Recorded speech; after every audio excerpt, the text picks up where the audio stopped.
Então, eu sou o Tônio, da comunidade, da família Jesus Menino aqui de Petrópolis. Hi, I'm Tônio from the Jesus Menino, Jesus Child family here in Petrópolis, Rio de Janeiro, Brazil. I come from a family of 5 siblings, and my parents are still with us.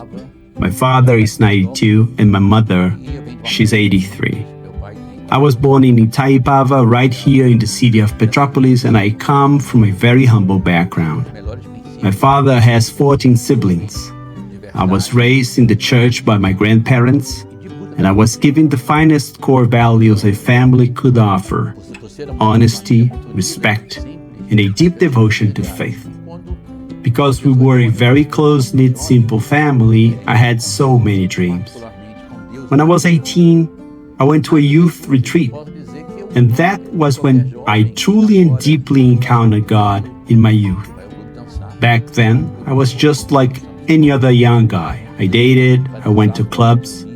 Well, not sport clubs because we were poor, but dance clubs on Saturday and Sunday nights. I was just a young man discovering life. At 20, I started working in a factory to help my parents, and I began going to night school. I went back to finish high school at night, already 20 years old. Deep in my heart, I had a great desire to build a big family, because both my mother and my father come from large families. I wanted a wife, children, and I wanted to work hard to be a man faithful to God, just like my father still is today. I was torn between becoming a doctor or a good lawyer. Being very poor, I kept working and studying at night, holding on to that dream. That was when I started having my first experiences with dating.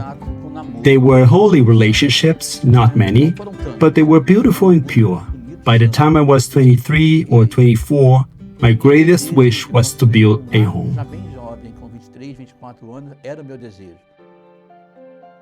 A conclusão de que Deus me esbarra. That when God crossed my path. A friend of mine invited me to visit an institution in Petrópolis called the Girasol Clinic. You see, after that youth retreat, I had started leading the youth ministry in the diocese. I was overseeing nearly 22 youth groups, along with the diocesan team and our bishop at that time, Dom Veloso, who supported me, as well as our parish priest. I taught catechism, I worked with the youth, I ran a club for the boys, I was deeply invested in the work of the church.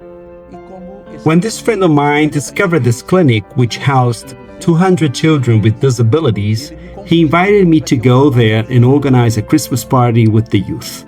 He told me, if Tônio goes, the young people will follow because they look to Tônio's guidance for evangelization, and we can make those children feel loved.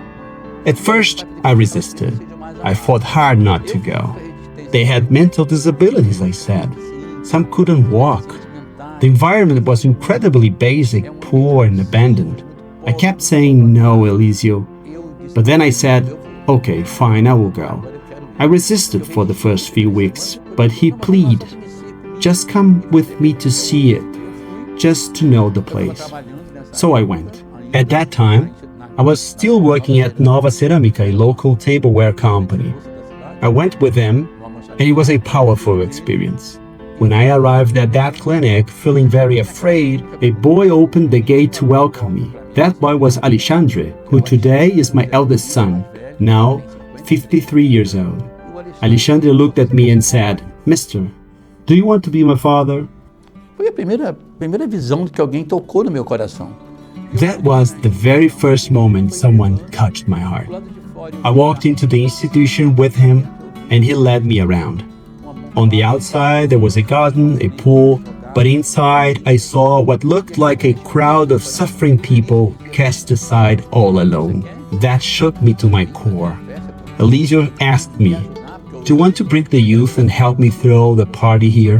Elisio was part of the Cursillo movement in our diocese. Today he's in heaven, in paradise.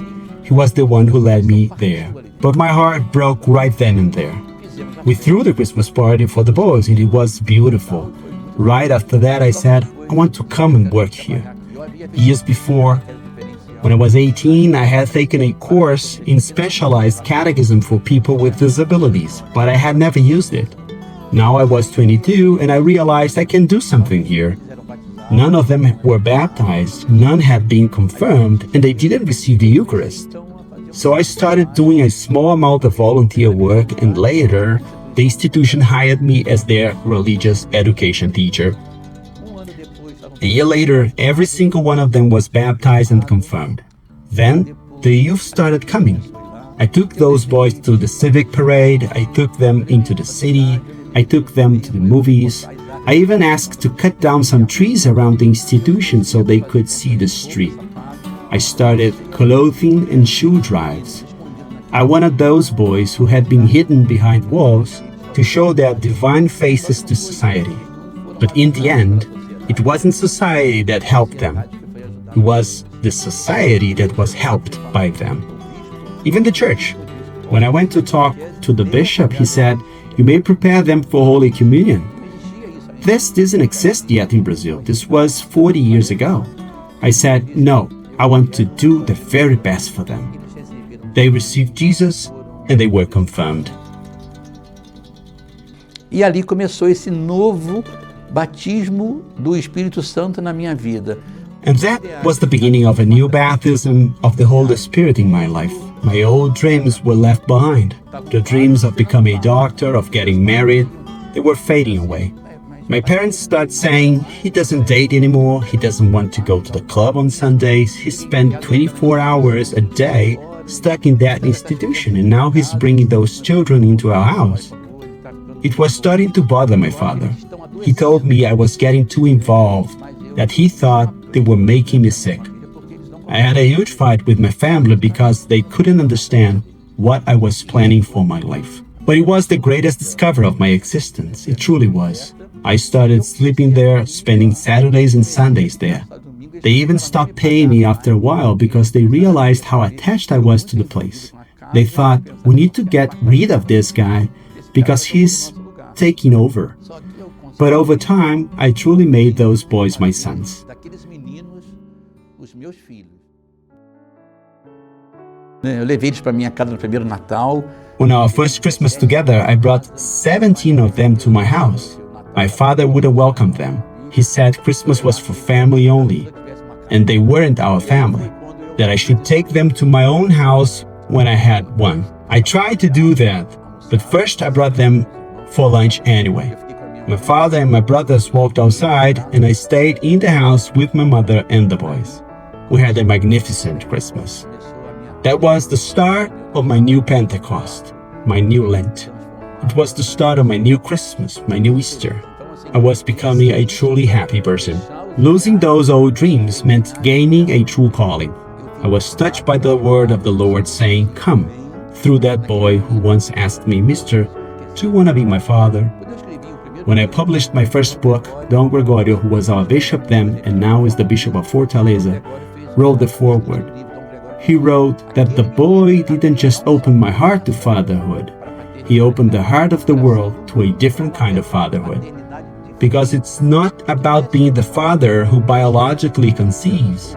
I didn't biologically father any of the 45 children I have today. Well, 60 in total because 15 are already in eternity.